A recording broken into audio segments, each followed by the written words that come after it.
The Anglo-Zanzibar War, which occurred on August 27, 1896, is one of the shortest recorded wars in history, lasting between 38 and 45 minutes, depending on the source.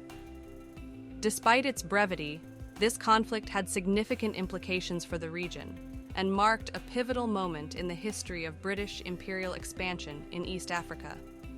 The roots of the Anglo-Zanzibar War can be traced back to the late 19th century, when European powers were actively engaged in the scramble for Africa.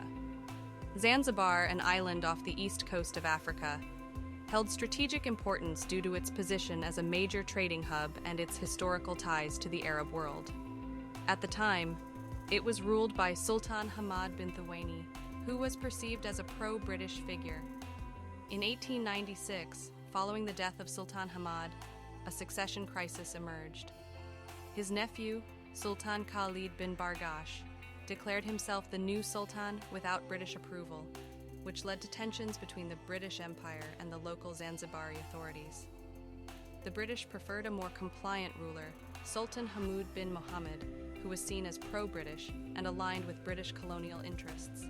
Amid these rising tensions, the British government, under the leadership of Sir Basil Cave, issued an ultimatum to Sultan Khalid on August 26, 1896. The ultimatum demanded that Khalid step down from power within 24 hours or face military intervention. The British had already made preparations for such an eventuality, positioning 3 warships, including the HMS St. George and the HMS Philomel, in the waters surrounding Zanzibar. When Sultan Khalid refused to abdicate, the British launched their attack at approximately 9 a.m. on August 27, 1896.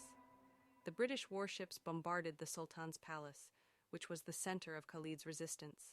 The Sultan's forces, consisting of poorly armed and trained soldiers, were no match for the firepower of the British fleet. The palace was quickly reduced to rubble, and the conflict ended within a matter of minutes. Sultan Khalid sought refuge in the German consulate but was later captured and exiled. Following the bombardment, Sultan Hamud was installed as the new ruler of Zanzibar, effectively aligning the island more closely with British interests. This short-lived conflict established British dominance in Zanzibar, which would continue until the island's eventual independence in 1963.